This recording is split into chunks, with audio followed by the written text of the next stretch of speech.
বিয়ে করতে এসে অনুষ্ঠানে নাচানাচি করায় বিয়ে ভেঙে দিয়েছেন কনের বাবা। এমন ঘটনা ঘটেছে ভারতের দিল্লিতে।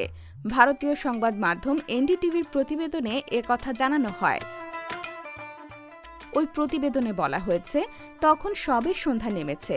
ঢাক ঢোল নিয়ে শোভাযাত্রা সহকারে বিয়ে করতে দিল্লির গন্তব্যে পৌঁছেছেন বর।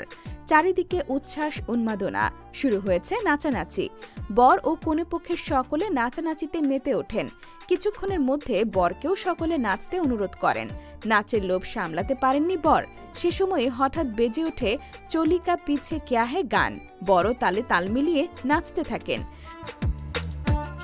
বেশিরভাগ আমন্ত্রিত বিয়ের এই হালকা মুহূর্তটি উপভোগ করছিলেন, কিন্তু বরের আচরণ কনের বাবার ভালো লাগেনি। তিনি ওই গানের সঙ্গে নাচায় হবু জামাইয়ের আচরণ এবং তার পরিবারের মূল্যবোধ নিয়ে প্রশ্ন তোলেন। অত্যন্ত অসন্তুষ্ট হয়ে শেষমেশ ওই ছেলের সঙ্গে মেয়ের বিয়েই বাতিল করে দেন।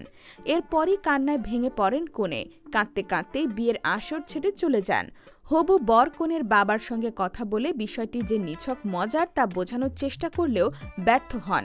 কনের পরিবারের ঘনিষ্ঠ সূত্রে জানা গিয়েছে, বিয়ে বাতিল হওয়ার অনেক পরেও বাবার রাগ কমেনি। মেয়ের সঙ্গে বরের পরিবারের যোগাযোগও বন্ধ করে দিয়েছেন।